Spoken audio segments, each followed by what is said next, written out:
que é o tema de lei da destruição e lei da conservação. E engraçado que quando eu estava aqui sentada, que nem vocês, no básico, no curso básico, quando eu tive essa aula, eu ficava imaginando, mas uma lei de destruição, que coisa, né? Você olha assim, como que, né, aquilo que vem do divino pode ser destruidor. E isso foi uma coisa que mexeu comigo. E eu levei um tempo para entender o que de fato significa essa destruição. O que, de fato, é a conservação. Que conceito é esse de conservação para nós, espíritos? Aí vocês se lembram naquela aula que a gente fez de trabalho e progresso? Lembra que eu fiz um convite para vocês? Vamos pegar o tema e abrir os olhos, o olhar do espírito. Sair um pouquinho desse personagem para olhar como espírito. Porque a gente vai entender de uma forma mais ampla o porquê que as coisas são como são. Por que as situações são tão diferentes para as pessoas? Não foi assim que a gente conversou? Pronto. Então, hoje, a gente vai continuar com esse olhar do espírito, olhando para esta natureza. Entendendo o que é essa natureza. É uma boa pergunta. Que natureza é essa que está colocando aí? Aí eu vou fazer uma pergunta para vocês, para a gente iniciar. Eu vou apresentar aqui os objetivos, né, da aula da gente, mas eu queria, acho que antes disso, saber, quando a gente fala em natureza, o que vem em primeiro lugar com a natureza? Franklin, dá um toque aqui, ajuda a gente. O que vem na mente de vocês? Natureza, falei natureza. É a primeira imagem que chega para vocês. Floresta, que mais? Liberdade. Gostei. Mar. Que mais? Vida. Harmonia. Sol. Essência. Instinto. Animal. Né? Ai, gostei. Finalmente, todos nós. Por que nós não fazemos parte da natureza, não? Nós somos a natureza. A gente vai fazer até no nosso trabalho aí em conjunto, a gente vai fazer um jogo de palavras onde a gente vai justamente tentar entender o homem como esse produto da natureza. Tá certo? Então, vamos lá. Então, a provocação é porque, normalmente, a gente não se vê na natureza. Quando fala em natureza, muitas vezes a gente se coloca a quem? Lembra da história da sociedade que a gente conversou? A gente fala esta sociedade, como se a gente não fizesse parte da sociedade. Quando a gente fala da natureza, é difícil a gente se incluir. A gente pensa primeiro o quê? Nas paisagens naturais, né? Nas matas, nas águas, né? No céu, nos animais. Mas e nós? Não fazemos parte dessa natureza? Então, a gente vai entender, a gente, enquanto espírito, a responsabilidade que a gente tem com esse meio onde a gente vive. Certo? Que somos nós também. Qual o objetivo da aula de hoje? Perceber a percepção de que o meio ambiente em que vivemos nos acompanhará em nossa jornada evolutiva, cabendo-nos transformá-lo de forma o quê? Equilibrada. Transformá-lo equilibradamente, ok? Então, esse é o objetivo geral. Nossa discussão vai vir em torno disso. Os específicos, mostrar a importância de que preservar a natureza e de se modificá-la de forma harmônica, demonstrar o significado espiritual do uso da energia nuclear para a sociedade, mostrar o significado da lei da conservação, mostrar o significado da lei da destruição e mostrar a complexidade promovida na sociedade pela superpopulação. E aí a gente vai entrar pelos recursos, pelo uso do recurso, né, a forma, muitas vezes, inconsciente que nós temos na utilização disso. Então, a gente vai conversar aí também um pouco sobre isso. Bom, eu vou trazer agora aqui um conceito de natureza. A gente falou aqui, né? Foi dando as imagens que chegaram até nós, mas vamos buscar aí o conceito de natureza e o conceito de vida. Vamos lá. No conceito da palavra natureza, existe a definição do fenômeno da vida, que para muitos biólogos é tudo aquilo que cresce e se desenvolve sem a intervenção humana, causando uma oposição entre o natural e o artificial, ou seja, aquilo que Deus fez, né, que o nosso Criador nos proporcionou sem a nossa intervenção, e aquilo que nós produzimos, né, no ato de transformar a natureza no que a gente vive, o espaço que a gente vive. Né? Nós construímos as nossas cidades, abrimos as nossas estradas, utilizamos o recurso natural para nos alimentar, para nos abrigar, enfim. Né? Então, para muitos biólogos, essa parte que é aquela que nós interferimos a nossa produção, não é a natureza, porque existe aí também um conceito de vida internalizado, certo? Os elementos essenciais da natureza são aqueles que têm a capacidade de organização, metabolismo, crescimento, adaptação, resposta a estímulos e reprodução. Entre os componentes mais conhecidos encontram-se os animais, grupo que inclui os seres humanos, porque somos animais. Né? Os fungos, as bactérias, os protistas, que são os protozoários, e algas quase não saem. E o reino das plantas, de uma forma geral. Então, isso seria um entendimento de um conceito de natureza. Mas a gente, enquanto espírito, a gente pode ampliar um pouquinho esse olhar. Né? Porque o nosso olhar não é só o olhar do personagem que está aqui vivendo essa experiência, e vivendo essa experiência, tudo que cabe a ela, inclusive a transformação do espaço que a gente vive. E esse eu trouxe assim para a gente refletir, porque hoje tem tantas questões sobre os recursos, sobre o uso consciente, sobre sustentabilidade. A gente vê tantas coisas, né? E por que a gente será que está nessa discussão? Por que a gente não tem esta harmonia com o meio que a gente vive? O que proporcionou isso?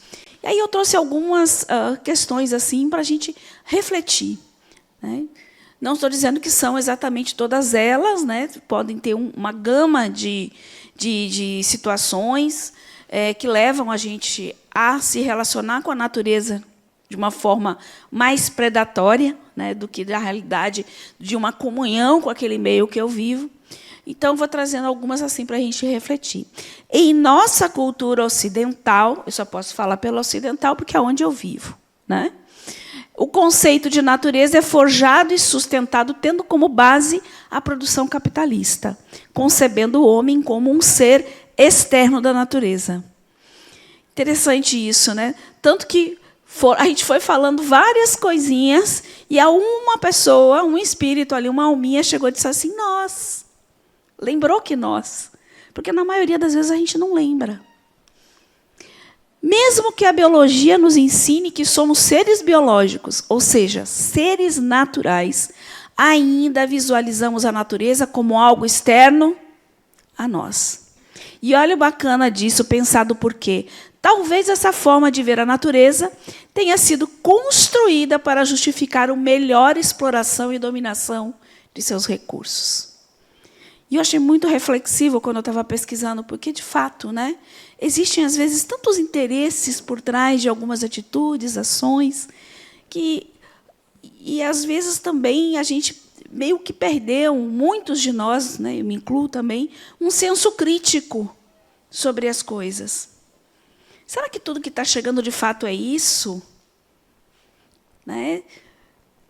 Isso nos faz ter um movimento de pensar sobre as coisas, questionar as coisas, não acreditar em tudo que é posto na mesa e dizer, não, é assim, ora, por que é assim? Por que tem que ser assim? Então, é chegado o momento do despertar de consciência, inclusive para o questionar aquilo que é posto para a gente. E essa relação, muitas vezes, com a própria natureza, diz assim, tipo assim, coloco a pessoa aí fora da natureza, como se ela não fizesse parte daquilo, fica fácil justificar algumas coisas. Né? Mas nós não somos elementos que a parte dessa natureza. Somos seres vivos. Olha lá no conceito de natureza e de vida. Nós estamos inseridos nisso. Né? Nós nos adaptamos, nós nos reproduzimos. Né? Estamos dentro de todo aquele conceito que tem de natureza e de vida. Né? Então, isso fica para refletir. Quando a gente fala em ecologia, porque essa aula acaba trazendo isso, né? Eu trago aí a questão da ecologia, que ela estuda, né, os organismos da Terra, e fala que eles não vivem isolados. A gente não vive isolado da natureza na qual a gente vive, do planeta Terra, dos animais, dos vegetais. Nós estamos em constante, né, vamos dizer, conexão. Tudo tem um sentido para o outro, para o crescimento, para a sobrevivência, para a evolução. Eles interagem uns com os outros e com o meio ambiente. Então, nós interagimos, sim, com esses seres da natureza, vegetais, animais e tudo mais, né? E também com o meio onde a gente vive. Então, a gente está sempre se relacionando. Oi? Aqui, Franklin.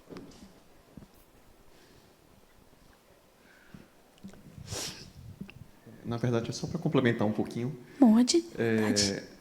Nós mesmos, para cada célula humana nossa, nós temos 9 micro-organismos que coexistem conosco. Então, na verdade, nós nosso somos próprio uma corpo. simbiose. Você sabe que já parou para analisar? É uma coisa muito louca, que nós somos um universo. Cada célula da gente é um princípio espiritual Nós somos uma que simbiose. respira, que se desenvolve. Tem um palestrante aqui, eu não sei se vocês conhecem, Djalma Argolo. Alguém conhece? Eu tive um papo muito cabeça, né? Porque um papo com o Djalma, você tem que ser muito cabeça, porque ele faz assim. E ele trouxe exatamente isso. Você é um conjunto de princípios espirituais. Aí eu falei para ele, então, eu posso dizer que eu sou Deus para esse pessoal todo que está aqui, né? Vivendo e habitando dentro de mim. Aí ele disse, brincando. Mas para a gente pensar que nós temos em nós, perfeita essa colocação, muitas vidas. Muitas vidas. E tudo que eu como, o que eu respiro, essas vidas também, né, estão sendo beneficiadas. A ecologia é a ciência que estuda a relação dos seres vivos entre si e o meio orgânico ou inorgânico do qual vivem, porque a gente também se relaciona com o reino mineral. Se a gente parar para pensar um exemplo nas nossas construções, a gente não se utiliza disso? De rochas, né?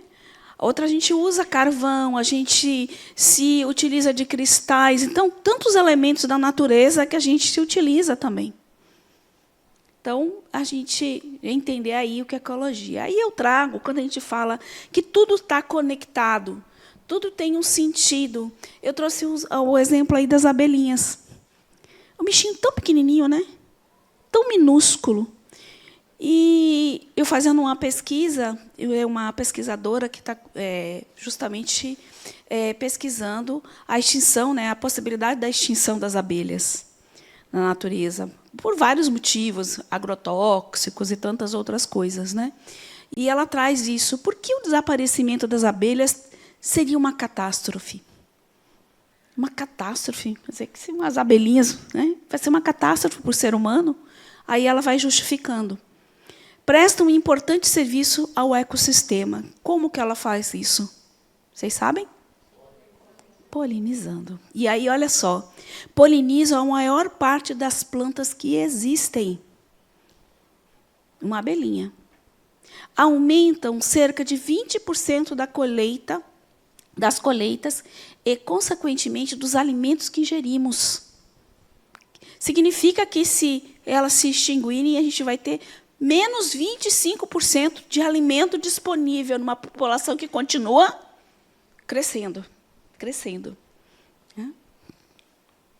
Cerca de 2/3 da dieta humana vem de plantas polinizadas. 2/3. Fundamental para plantas que alimentam animais e produzem, por exemplo, biocombustível. Eu estou falando de uma abelhinha. Então, assim é tudo na natureza.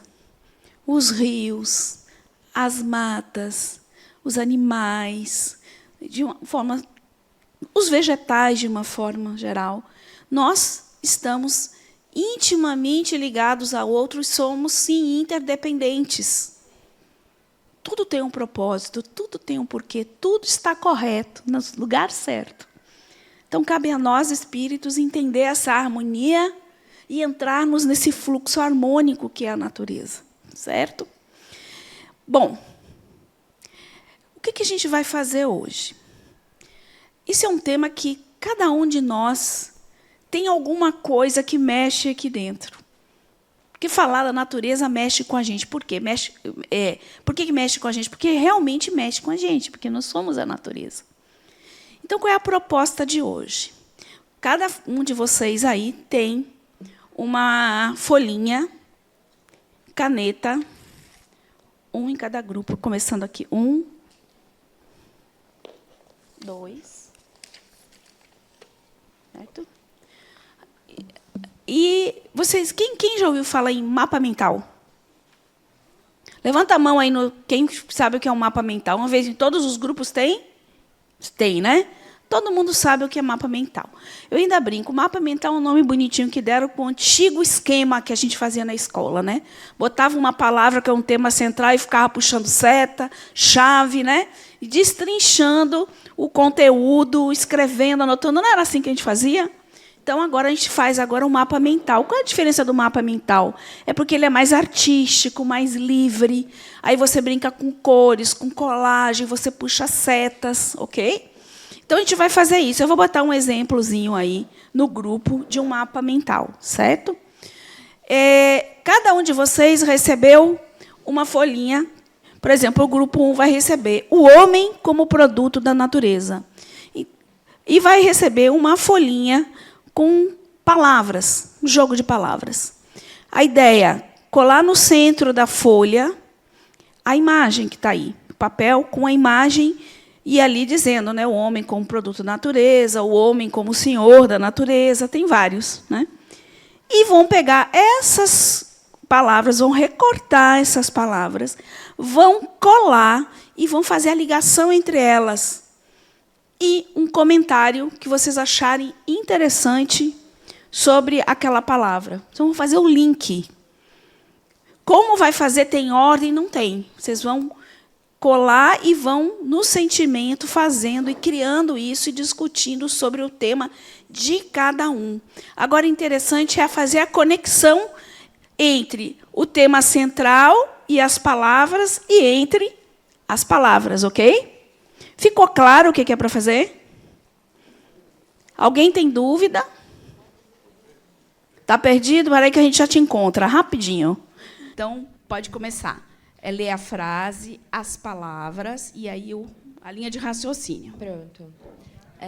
Nosso tema é o homem como produto na natureza, e as nossas palavras foram evolução do espírito, princípio espiritual, mineral, organismos vegetais, corpos animais e corpos humanos.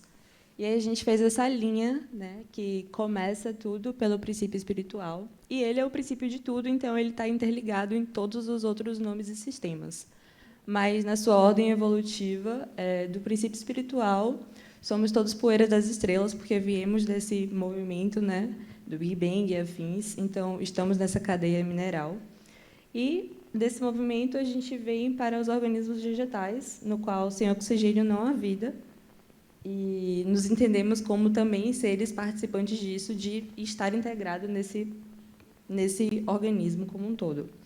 Dele, fomos para os corpos animais, em como somos todos um, nos integrando como animais também, mas que tem essa diferenciação quando a gente vira humano, que é entendendo que a gente sai do ego, como participante, e vira o ego, né? A gente como ser superior que está acima de tudo e todos.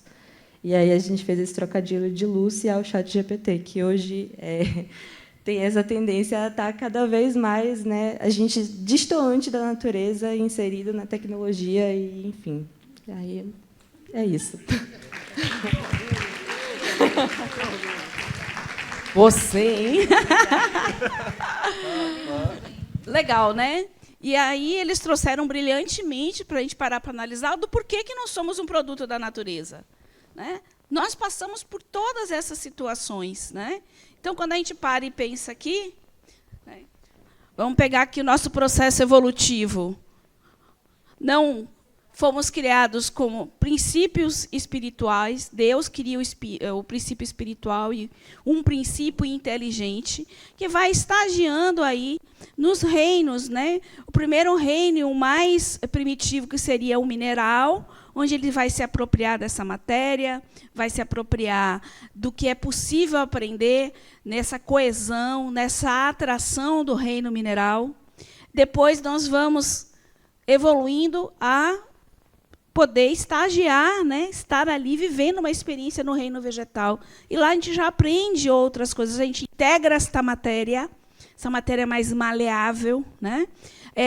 Já aprende, já tem um sentido, uma sensibilidade, porque as plantas têm a sensibilidade, elas fazem a fotossíntese, né? Elas percebem o ambiente, as energias, né? Já é comprovado que a planta percebe as energias, inclusive do ser humano, né? E já tem um sistema de alimentação mais estruturado, né? Ela já se alimenta, né, naquela seiva, nessa transformação. E chegamos a um ponto, vamos estagiar agora em corpos animais da natureza, nossos irmãozinhos, né? Que Chico chamava de os irmãozinhos menores, né?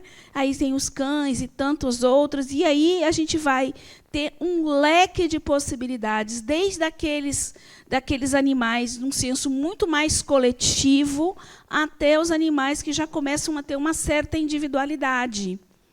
Então, ali a gente aprende algo chamado instinto. E a gente tem isso, a gente tem a atração, a gente tem a sensibilidade, a gente tem o instinto. Então, nós nos apropriamos dessa matéria, um sistema de reprodução e digestivo jamais elaborado. Né? Os animais, nós, tanto os nossos irmãozinhos como a gente, nós produzimos os nossos corpos. Olha que coisa incrível, né? Então, estamos aí, enquanto princípio espiritual, vivendo essas experiências, chega um momento em que eu já me reconheço como uma individualidade, crio essa consciência. É quando eu digo eu. Então, nós já estamos prontos aqui para estagiar e viver a experiência no humano. E eu estava conversando aqui com um grupo e disse assim, houve uma coisa muito legal que me tirou um pouco esse conflito. Eu fui pedra, eu fui cachorrinho, eu fui planta. E aí, como é que é essa história mesmo? E a pessoa chegou para mim e disse, não, você não foi pedra, você não foi cachorrinho, não foi gatinho, você não é humano, você é espírito. Passando por um estágio, passando por essa experiência. Né? Isso são apenas facetas da experiência do espírito. Então, somos naturezas e feitos de elementos da natureza. Tudo isso está em nós. Tudo que está lá no mineral está em nós. Tudo que está lá no vegetal está em nós. Tudo que está nos animais está em nós também. São os mesmos elementos que a gente encontra. Então, claro que nós somos um produto da natureza. Vocês concordam? Passando do princípio evolutivo, se eu me entendo enquanto esse espírito neste processo, eu vou entender que, de fato, eu sou um produto de tudo isso. Ok?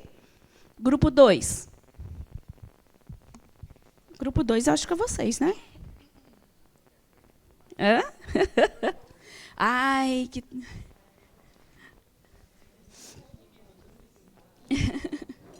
Hã? Terminaram. Eles estavam aqui no drama de quem vai falar.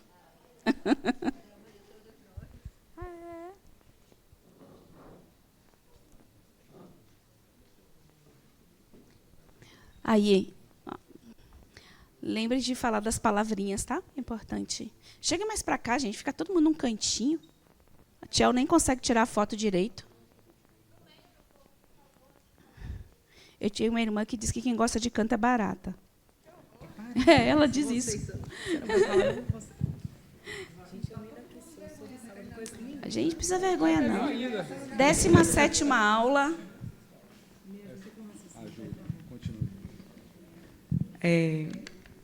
Então, tudo começa com a consciência, né? A pergunta do nosso trabalho foi qual a importância de se preservar a Terra para gerações futuras.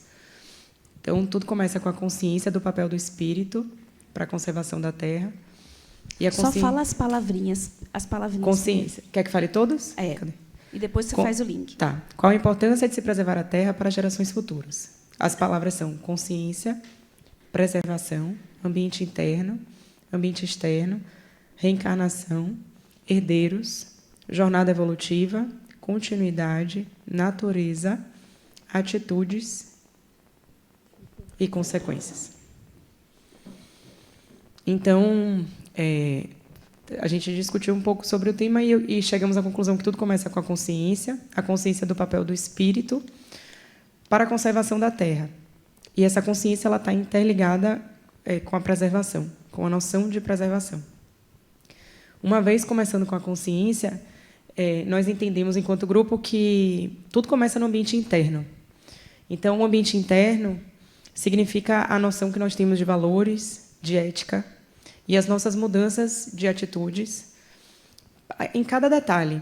E que essas mudanças de atitude do nosso ambiente interno vão acabar se interligando e, como consequência, vão afetar o ambiente externo. Então, o ambiente externo ele será afetado diretamente pelas atitudes e decisões do nosso ambiente interno, do nosso eu, do espírito.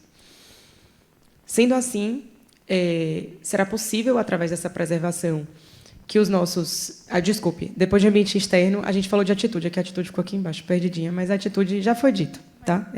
Atitudes. A gente fez um link com herdeiros, com a possibilidade de se preservar a Terra para os nossos futuros herdeiros, né? Conectamos um pouco a questão dos herdeiros com a noção de reencarnação, porque se a gente preserva, a gente permite que a reencarnação aconteça, e a reencarnação ela faz um link muito importante com a jornada evolutiva. A jornada evolutiva, a gente falou de habilidades adquiridas ao longo do tempo. Quando a gente fala de atitudes, esse finzinho ficou um pouco desconectado, porque a gente, no final, teve que acelerar, gente. Quando a gente fala de atitudes, a gente traz como consequência um mundo melhor. E uma grande consequência é a noção da continuidade do eu, porque preservar a Terra significa permitir, dar a oportunidade a essa continuidade do eu, não só do ambiente, e como ela falou muito bem, né? Nós somos natureza, a gente quis terminar assim, natureza é vida, natureza somos todos nós. Então, é isso. Alguém quer complementar, gente? Tá ótimo. Parabéns! Muito bom. Obrigada. O gostoso dessas aulas é que a gente não tem muito trabalho para dar aula, né? Aqui todo mundo já se apresenta. Perfeito. Tá? Qual a importância? Do ponto de vista da reencarnação, deve-se ter consciência de que nós mesmos herdaremos a Terra. Não concorda? Se eu vou reencarnar, o produto, o que acontece, o produto da minha ação, da minha interferência, da minha modificação, quem vai herdar isso sou eu, porque eu vou voltar. Então, não tem isso de dizer assim, então meu tempo está passando, sei lá o que vai acontecer lá na frente, deixa aí o pessoal daqui vem para frente aí que dê um jeito, que arrume, que se vire. Só que, se eu sou um espírito, o eu continua, essa continuidade do eu sou, né? E estou no processo de evolução, eu vou reencarnar tantas quantas vezes, eu vou encontrar o que exatamente? Aquilo que eu deixei. Então, não é apenas para os nossos filhos, netos e bisnetos, é para nós. Porque logo, logo é a gente que vai estar voltando.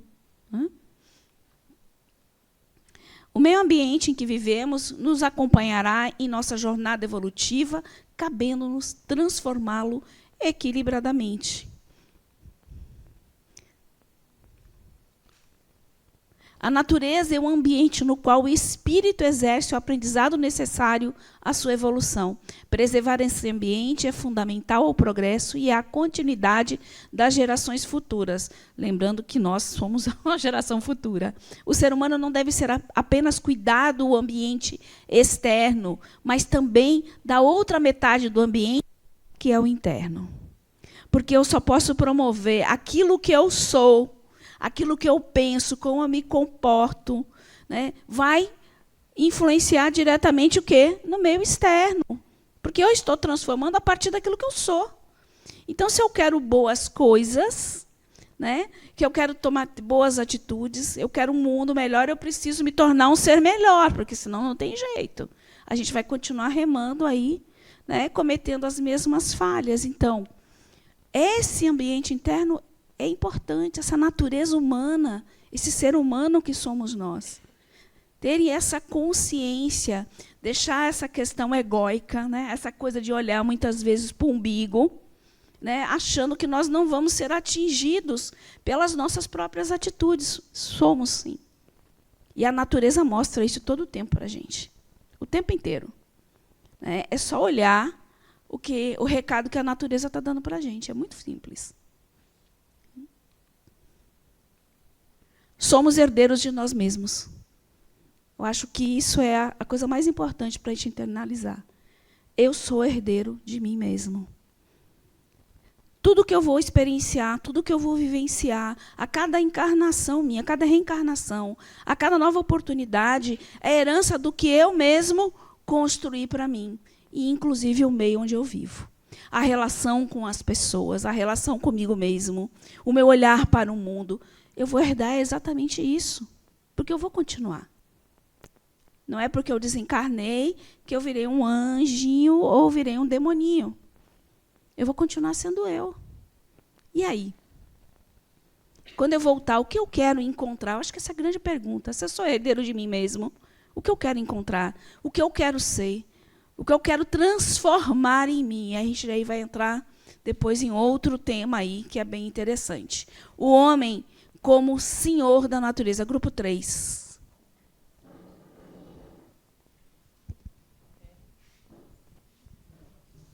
Deixa eu pegar uma aguinha aqui.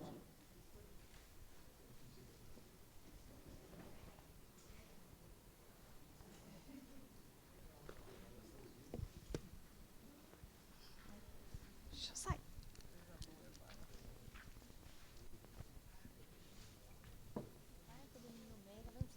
Nem precisou falar nada. É. Já vão aprendendo, né? Na última aula.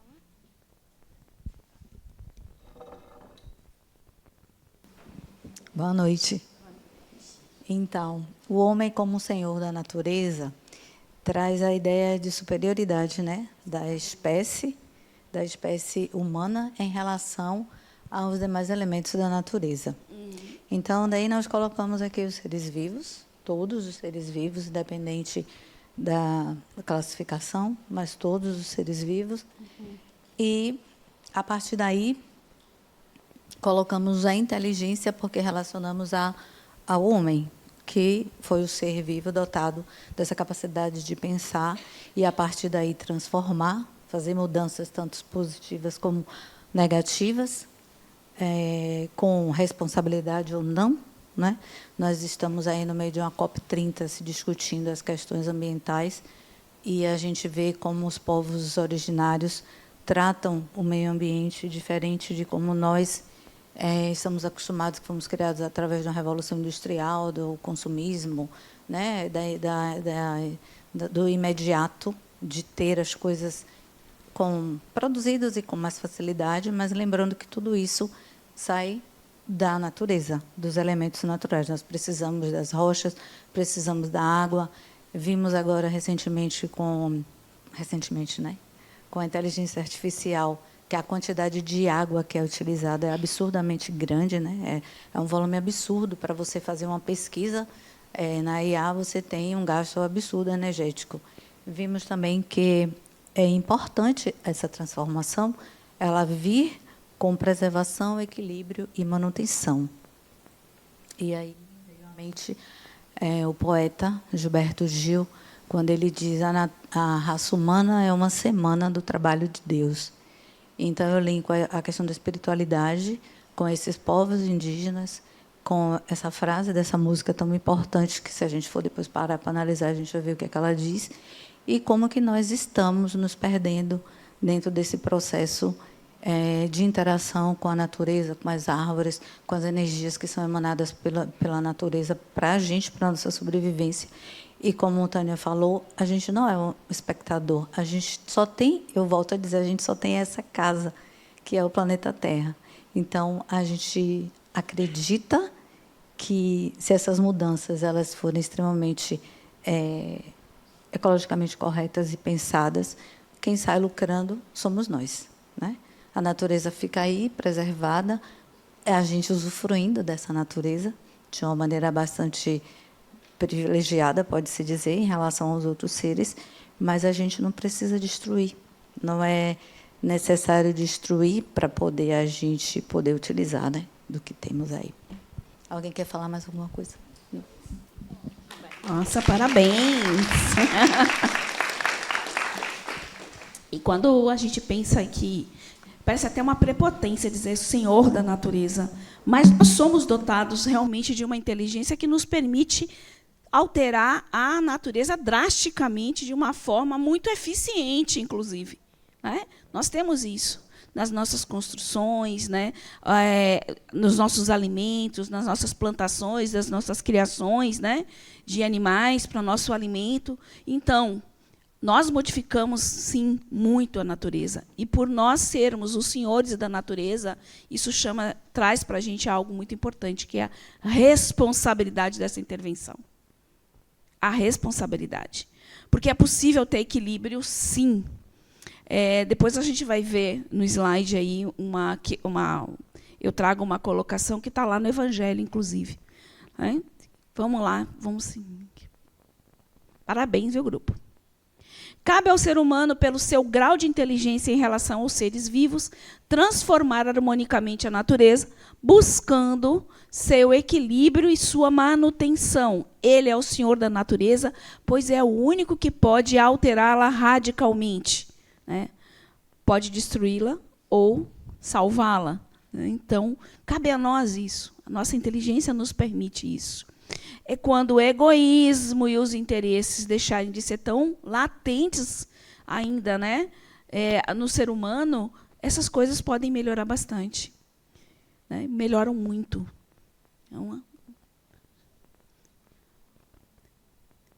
Estamos num planeta limitado em sua capacidade de gerar condições para a grande massa de espíritos que reencarnam a todo momento. Por responsabilidade do ser humano, preservar o meio ambiente é dever e necessidade ao mesmo tempo. Não é só porque é bonitinho, ou ser politicamente correto, é porque a gente precisa mesmo, gente. Porque se a gente não tiver esses recursos, a gente vai viver como nesse planeta?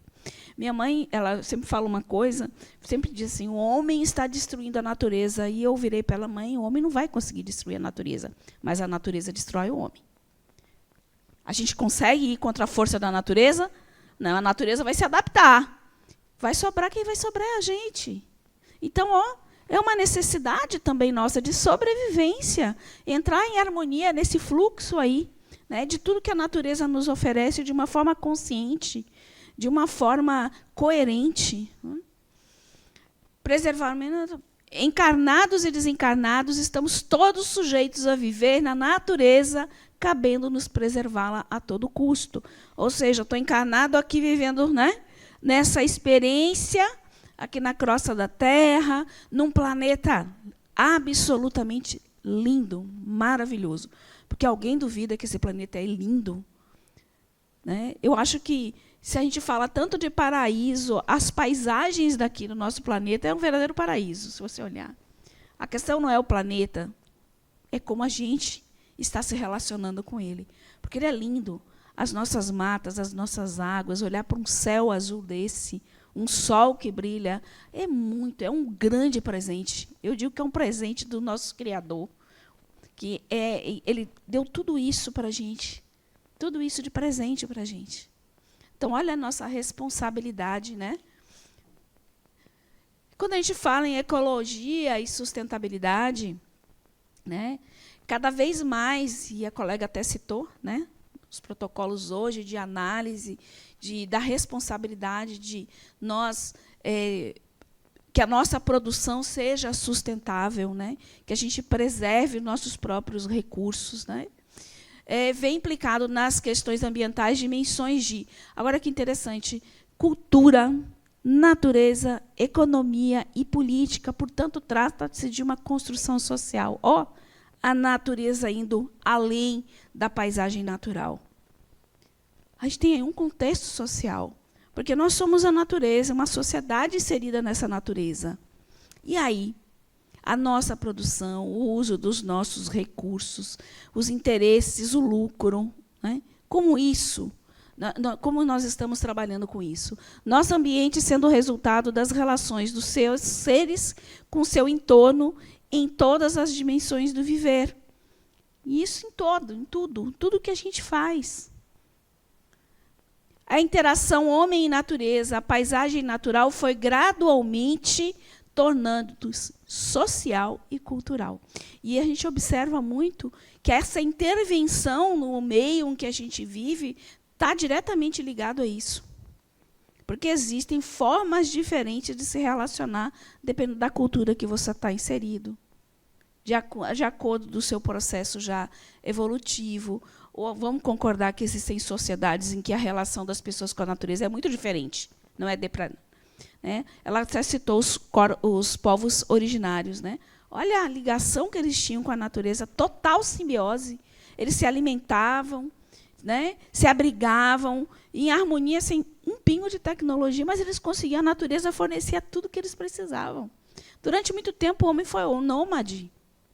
Ele saía, né?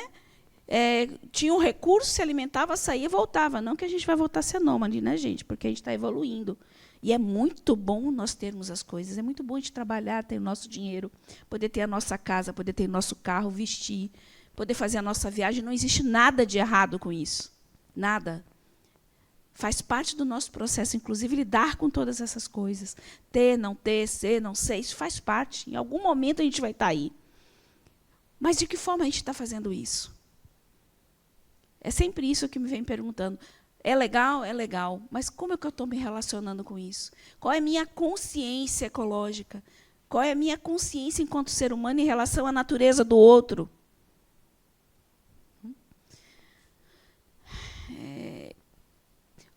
Interação homem-natureza, a paisagem, social e cultural, mas não, isso eu já li. Surge a partir da primeira natureza, a segunda, o meio artificial. E aí? A natureza deixou de ser apenas a paisagem natural, mas também a paisagem que o homem produz. Né? A parte artificial, aquilo que não foi o Criador, mas que nós estamos aqui interferindo, que está inserido nessa natureza. São as nossas casas, são as nossas cidades, as avenidas que a gente abre, as ruas, né, as vias. Tudo isso faz parte também da natureza. É errado derrubar. Aí eu vejo, às vezes, as questões.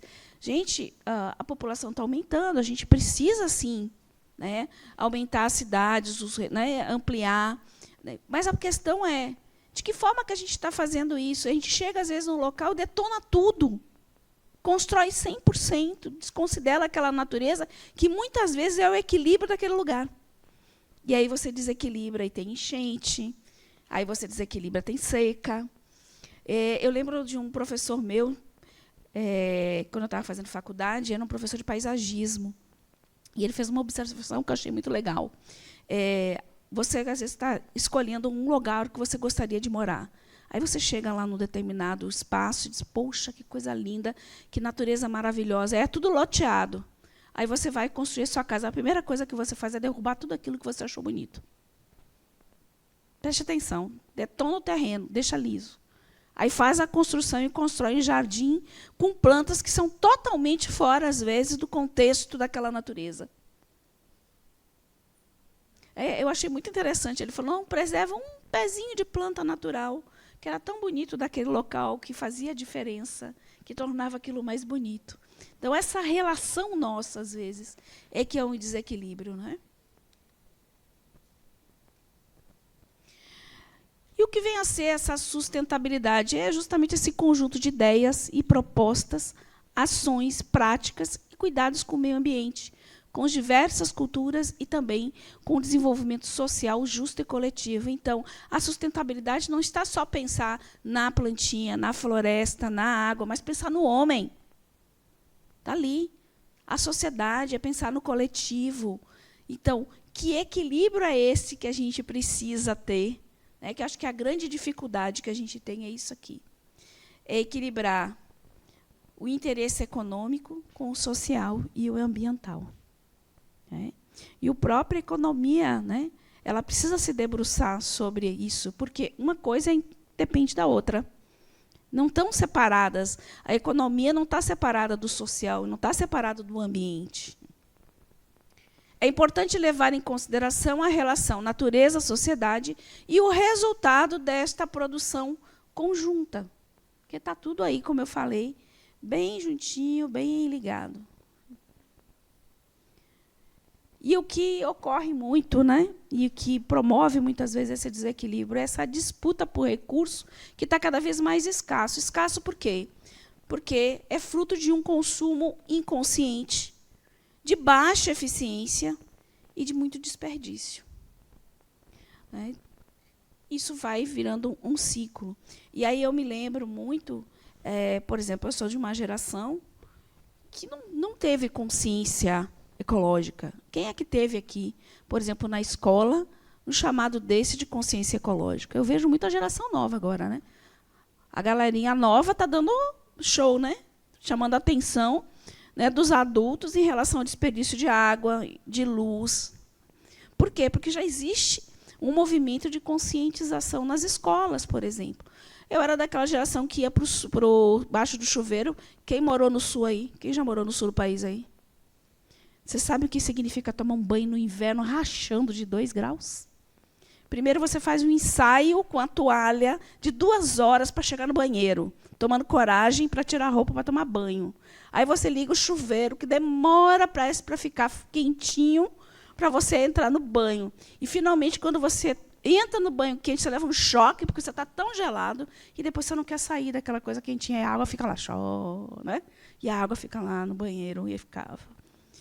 Outra coisa, escovar o dente. Eu estou falando coisas do diário, e assim são as pequenas coisas que fazem a grande diferença. Escovar dente. Eu era aquela que ficava escovando e a água lá. Tchau, né? Eu precisei me policiar, porque eu não tive essa cultura. Me policiar para dizer, não, eu preciso desligar a água. Até hoje eu me vejo ainda nessa situação. Pode falar aqui, ó, o meu. Um pouquinho.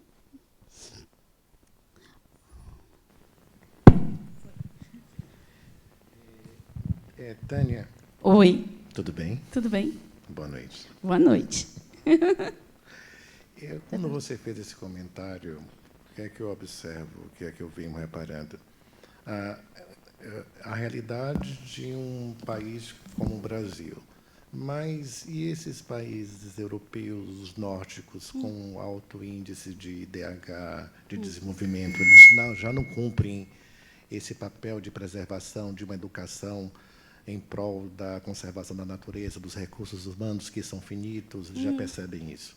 Então, assim, eu acho que deveria comentar também que dentro desse próprio da orbe, né, que vocês comentam, já existe uma determinada região do planeta que fica mais lá para cima, que já faz isso, né? Isso seria. Aí a gente puxa aquilo que. Como Noruega, Islândia, Bélgica. Aí eu puxo Dinamarca. aquilo que eu falei. Isso vai depender da cultura que você e da sociedade. Lembra que eu falei?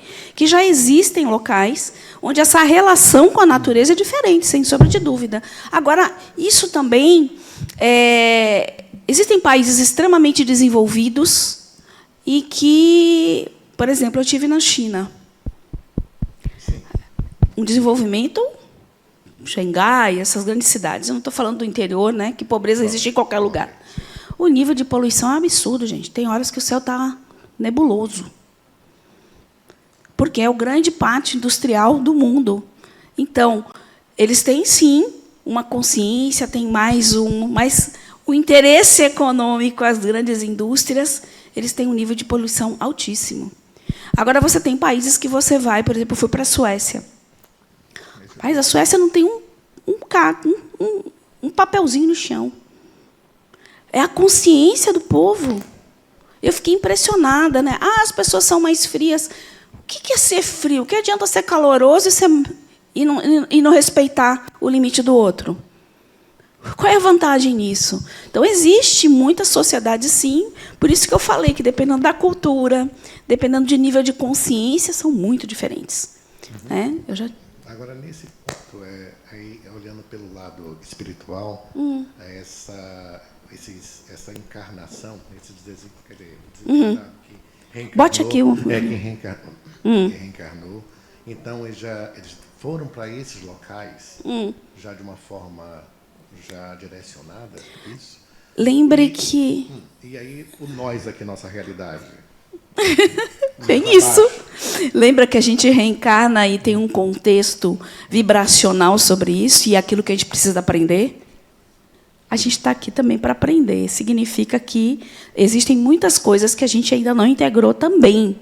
Muitos de nós estão para integrar, muitos de nós estão para exercitar não, mas instigar a consciência de outros, porque não é que todo mundo que está encarnado aqui não tem consciência, não, gente.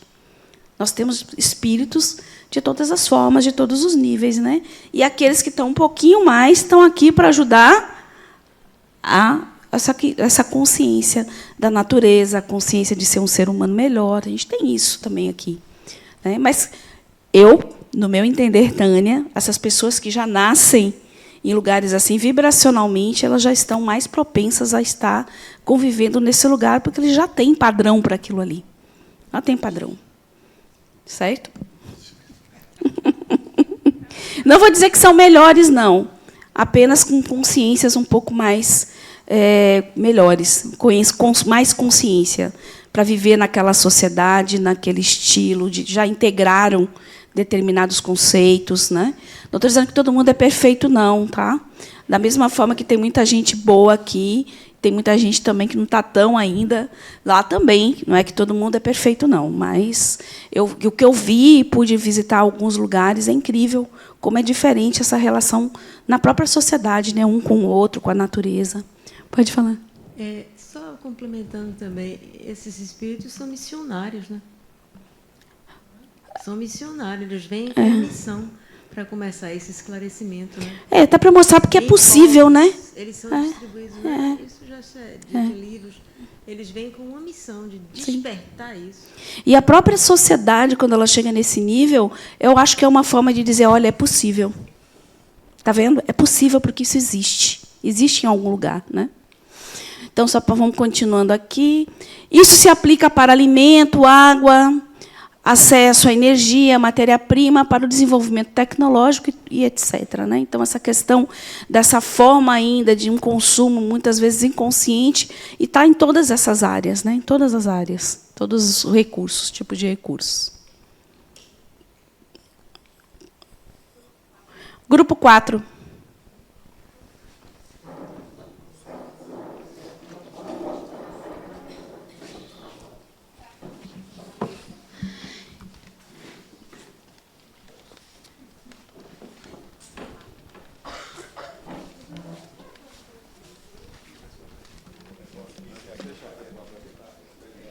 Foi, tio? Comecei já a me engasgar, né? Boa noite de novo.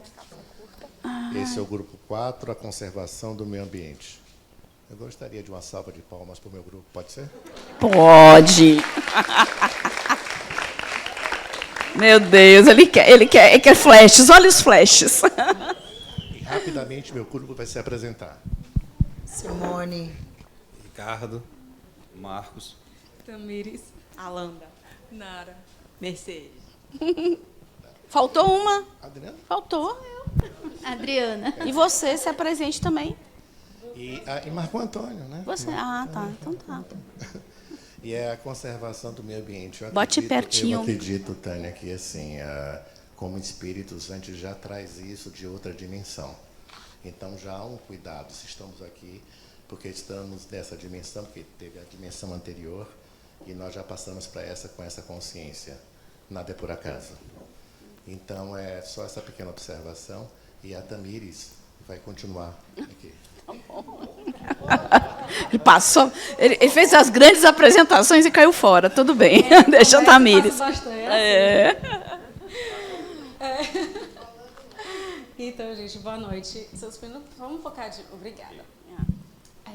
A gente montou esse mapa partindo do que o Marco falou em relação à consciência, né, do espírito, com relação à própria aprendizagem da conservação do meio ambiente e, logo em seguida, vem essa relação, né, da dualidade entre o ciclo de vida dos recursos e o consumo consciente.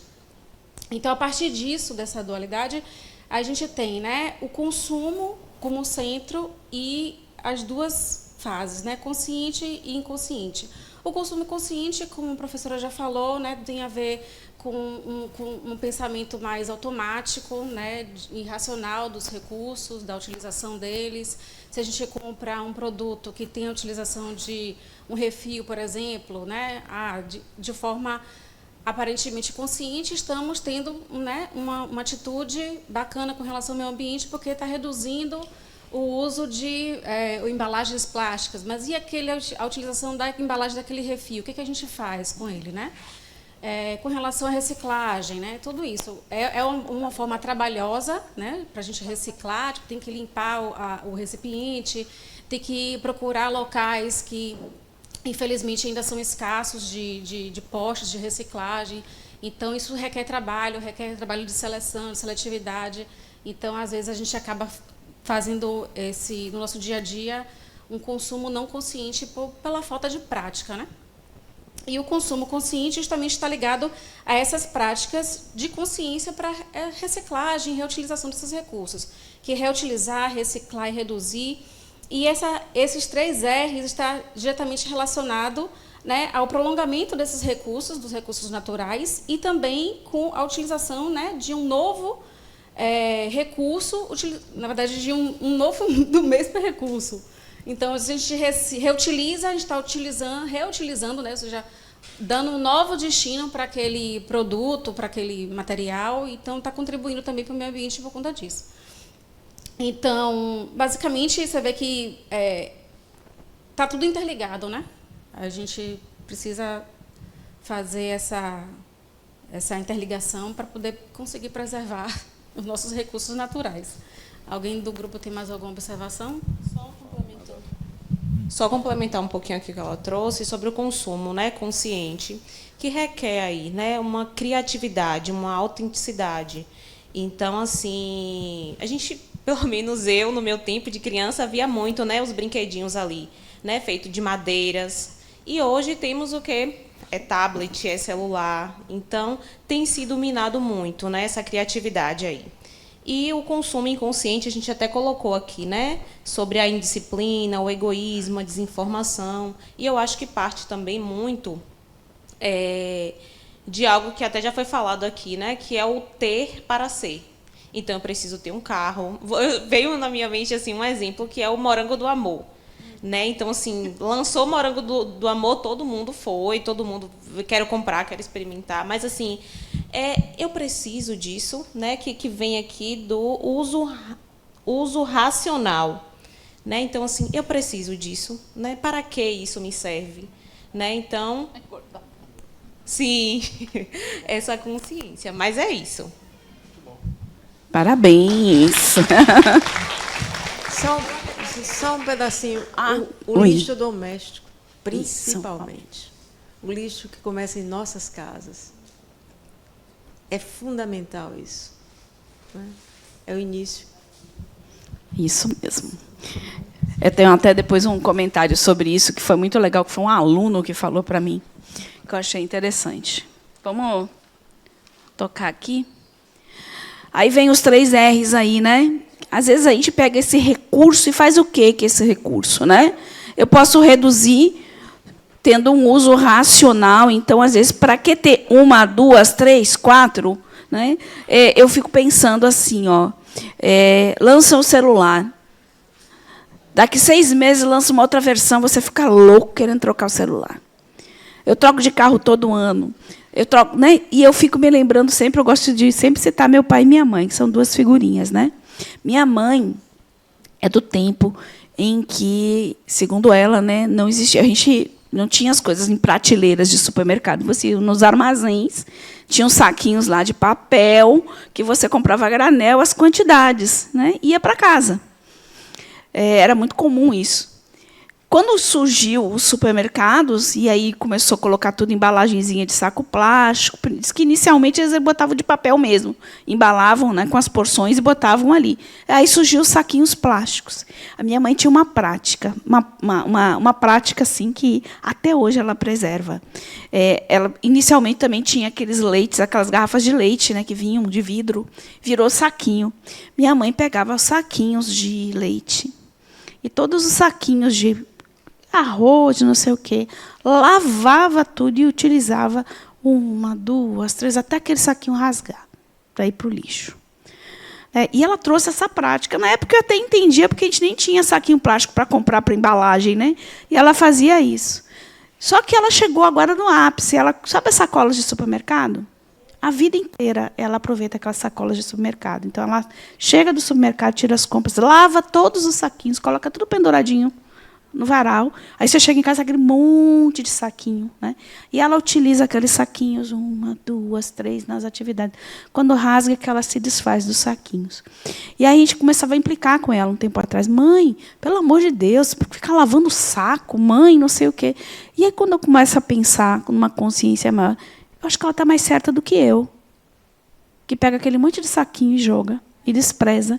Não, pense numa consciência de... Meu pai é uma figura assim, extremamente tradicional, né? Mudanças para ele é uma coisa muito difícil. E ele é daquele do consertar, de consertar as coisas. Ele é da época que quebrava o liquidificador, levava no rapaz lá que consertava o liquidificador. Quebrava não sei o quê. E assim, e hoje eu faço o quê? Quebrou, compra outro. Porque não vale nem a pena consertar, não é assim? Aí estava ele com uma máquina velha, do tempo que ele morava lá no Porto Alegre, que eles moram aqui, né? Eu acho que eu devia ter uns, sem brincadeira nenhuma, uns 10 anos, 12 anos de idade, quando comprou aquela máquina. E aquela máquina batendo, ele vai lá e conserta. Não, mas uma máquina boa como essa não tem mais. E ele vai consertando e vai consertando. Quer dizer, quantos anos é aqui? Carro, 10 anos. E trocar carro todo ano, sabe? E aí eu fico pensando, né, entre aquilo que a gente entende hoje, né? Poxa, por que não troca de carro? Por que não troca de celular? Por que, né? Até que ponto ele não está mais dentro, né, mais racional do que eu com os recursos, né? No momento em que eles preservam aquilo que eles têm, não tem aquela coisa de ter que trocar, consumir. Ali, ó.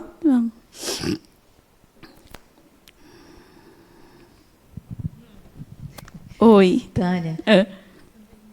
Quando você fala isso, eu vejo cada vez mais essas modas de... Esses lápis de cor, né? Porque hoje a criança não tem uma caixinha com 12 lápis, como era na minha época. Sim. São 30, 70. A minha ainda era de madeira. Pois gente, eu entreguei a idade. De lápis. E a gente dá, né? Todo mundo Sim. compra isso para os filhos. Meus alunos chegam na escola com um estojo que são 30 canetas. Aí eu pergunto, você vai usar todas? E no dia da prova eles não têm caneta, porque pegaram, porque perderam. Aí eu fico assim pensando, de certa forma, a gente está deseducando, né? Quando a gente está incentivando, né? Incentivando o consumismo, porque você dá o exemplo da sua mãe, que é uma pessoa que não teve toda essa questão ecológica que a gente está em moda hoje e que na escola ensina, e as crianças que vivem esse tema o dia todo no livro e a prática é diferente, né, do que aí eu fico pensando no que Marco Antônio falou, né? De uma certa forma a gente traz isso, né? Porque a gente já viveu muitas coisas, então até que ponto meu pai e minha mãe já não trouxeram essa questão da preservação e eu quer dizer, botar na prática na vida conforme a vida deles, né? Diga. Por outro lado, também tem a questão da síndrome do acumulador, né? Sim. Meu pai era do tipo assim, ele não podia ver um parafuso, uma porca no chão que ele pegava, levava para casa para guardar, para um dia eu posso precisar. Meu pai tem isso também, viu?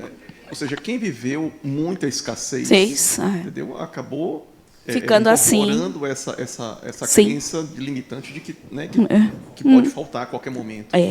E é interessante você falando desse acumulador, meu pai, novamente, ele sempre foi apaixonado por fusquinhas, né? Então, quando ele veio para a Bahia, que eu vim primeiro e minha família veio toda depois, ele não trouxe o fusquinha dele, mas ele trouxe na mudança uma coisa do fusquinha, os 4 pneus e os rodados do fusquinha. E, por incrível que pareça, ele manteve aquilo uns 15 anos guardado, e minha mãe toda a vida querendo botar as rodas fora. Não, por quê? Porque pode ser que eu precise, mas eu vou precisar quando? Você não vai comprar mais um Fusquinha, né? Quando vier o Fusquinha, já não é mais nem isso, é outra coisa. Mas ele tem essa coisa, e eu acho que vem muito também de uma relação de escassez, porque eles tiveram uma vida bem difícil, né? Se a gente olhar as gerações para trás, de bisavós e avós e pais, eles passaram situações bem diferentes do que a gente passa hoje, né? Reutilizar, que é prolongar a vida do recurso, né? A minha mãe faz isso com saquinhos, né? Ela está reutilizando isso, né? Então, pega o mesmo recurso e usa. E reciclar, que é justamente fazer um novo com o mesmo recurso. E aí entra muito o que Mercedes falou. A gente começa com o lixo da casa. Eu ouvi um aluno uma vez, eu estava aqui comentando, né? Poxa, a gente às vezes até quer juntar, quer fazer, e não consegue. A coleta, não existe uma coleta ainda estruturada na nossa sociedade, infelizmente, né? É um ponto no norte, no sul. Aí o aluno virou para mim e disse: mas eu faço a minha parte, eu recolho, coloco tudo separado, boto no fundo do carro e vou buscar um posto onde eu tenho o lixo para reciclar. E eu fiquei calada e disse: pronto, boa lição. Até que ponto a gente está disposto a fazer a nossa parte, porque não é cômodo fazer isso. Eu achei bem bacana, ele colocou. Então, essa é a grande questão, é o ciclo de vida do recurso versus um consumo consciente, quando a gente começa a aplicar e entender isso. Aí você também tem hoje, né, muitos recursos de energia consideradas de energias limpas, né, fontes de energias limpas, né? Então, algumas, né, que se classifica quanto uma energia limpa, né? O uso de fontes renováveis e não renováveis, né? Isso é uma emissão de poluentes também, né, com a geração de poluentes. Impactos na implantação. Então, quem viveu aí já viu a história de algumas hidroelétricas, quando implantam, é um impacto ambiental absurdo, né? De acabar com cidades, de acabar com... Foram as 7 quedas, eu acho que o aluno lembrou, que foram completamente cobertas, né? Então, essa modificação também, o impacto, não é considerado assim tão, né, limpo assim. Impactos socioambientais e o resultado em resíduos tóxicos, né? Então, essa preocupação, e a gente está buscando sempre energias, né, onde a gente não tem esses impactos. E por que eu trouxe os desastres atômicos, né? Porque é interessante, tem isso até no conteúdo, né, da gente. É pensar como espírito, porque quando a gente pensa no impacto, por exemplo, de uma bomba atômica, as pessoas que viveram essa realidade, a gente pensa enquanto personagem que teve um corpo ali, vamos dizer assim, destruído, impactado com aquela energia, né? Mas não é só o corpo, né, que fica, corpo físico denso que sofre, o perispírito também. E aí eu vou, no próximo slide, falar. Então, o ser humano domina a tecnologia nuclear, porém, dado o seu atraso moral, utiliza também para ferir e conquistar. Então, infelizmente, a gente pega muitas vezes o que é muito bom, e a primeira coisa que faz, né, descobre a energia atômica, a primeira coisa que faz é uma bomba. E mata milhões de pessoas, né? Aí depois vai entender que isso pode também ser energia, que isso também é utilizado em aparelhos hoje de ressonância para poder dar diagnósticos, né? Usar isso de uma forma benéfica. Então, a gente tem muito que trilhar ainda do ponto de vista não só tecnológico, mas ético e moral, né? Para como se utilizar da tecnologia. E aí entra a história da IA, né? Todo mundo preocupado com a IA, preocupado com a IA. A IA não quer nada. Não pensa nada se não derem para ela pensar. O problema não é a IA. São as pessoas, como vão se utilizar dela. Então, passa a ser um problema humano, e não de uma inteligência artificial. Porque essa inteligência artificial é feita pelo quê? Pela inteligência humana. Então, olha que interessante aqui. A massa gasosa de uma bomba emite várias radiações eletromagnéticas em elevadas concentrações, tais como raio-x e raios ultravioleta, UV. A energia nuclear não é só prejudicial ao corpo humano e ao meio ambiente, mas também agressiva ao perispírito. Seu poder atinge a intimidade da matéria sutil do perispírito, alterando-lhe a vibração e provocando distúrbios perispirituais. Então, não vai ficar só aqui. Isso também a gente acaba levando, né, criando essa impressão, impressionando o perispírito com essa vibração. E na hora da configuração de um novo corpo vai acontecer o quê? Essa marca vai vir de alguma forma. Né? Vai vir de alguma forma no novo corpo. Então, é mais profundo do que simplesmente aqui. Grupo 5, tem 5 minutinhos aí para apresentar. Lei da conservação, lei da destruição.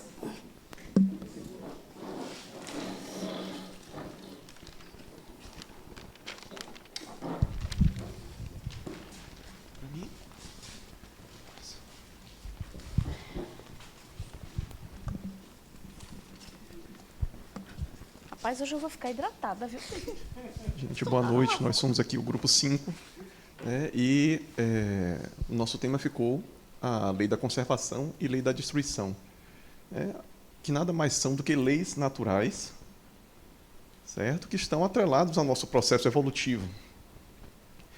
Então vem a reflexão, né? O que é aquilo? O que é que a gente deve conservar ou destruir, né, para que a gente consiga recomeçar. Então, nós precisamos destruir o quê? O que é supérfluo, o que é velho. Então, justamente, o que é velho? Os nossos pensamentos, as nossas crenças, os nossos sentimentos, nosso vocabulário, aquilo que a gente fala, tudo que a gente fala é a ação, né? É o verbo. Então, quando a gente muda isso para uma maneira melhor de se portar, de falar, de pensar, a gente está destruindo aquilo que é velho, para que a gente possa morrer, esse velho possa morrer, regenerar, né, se transformar. Então, temos a transformação tanto da matéria, regeneração da matéria, quanto transformação moral e espiritual.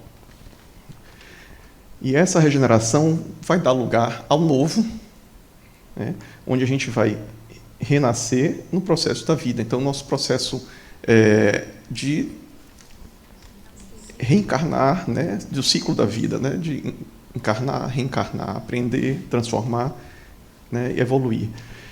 E, em relação à lei da conservação, né, nós precisamos manter aquilo que é necessário, que é útil, né, e o instinto que é natural, que faz parte também da lei natural, ele faz essa preservação da nossa vida, né, conserva a nossa vida, onde a gente também vai conseguir reconstruir aquilo que foi destruído e que é útil também. Aquilo que é necessário e útil, a gente conseguir reconstruir, que faz parte também da vida. Então, esse ciclo se fecha e é um processo contínuo, né? Se repete constantemente até que a gente vá depurando e evoluindo. Ok. Mais alguém quer falar? Não? Alguém quer falar? Tudo ok? Parabéns. Gostei, né? Gente, vocês estão de parabéns. Nota 10 os grupos, viu? Muito bom mesmo. Você vê que eu posso passar rapidinho os slides, né? Não preciso nem ficar falando muito. Bom demais. Né? O instinto de conservação também é como uma lei natural. Então, aquilo é necessário também ser preservado. Quantas coisas nós precisamos preservar? Preservar, por exemplo, o nosso corpo. Esse grande instrumento e presente divino de manifestação desse espírito. E quantas vezes a gente não cuida disso? Né? Quantas vezes a gente abusa disso, não se alimentando de forma legal, não tendo bons hábitos. A gente faz isso. Né? O quanto eu estou preservando a mim e ao outro. Também.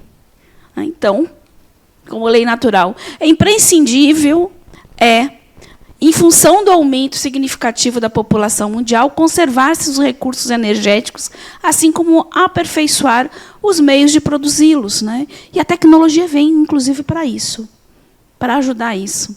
Imagine, né, o que uma inteligência, uma IA, com a velocidade de processar, pode estar trazendo para a gente em relação a isso. Porque eu fui, inclusive, numa palestra maravilhosa, um cara que é bambambam nisso, e eu fiquei espantada com as possibilidades que a gente tem de uso de uma ferramenta que vai permitir que eu tenha mais tempo usada de forma adequada para mim, fazendo aquele trabalho que eu levaria 4 ou 5 horas para fazer, ela vai fazer em meia hora, me dando tempo para outras coisas, para outras experiências. Né?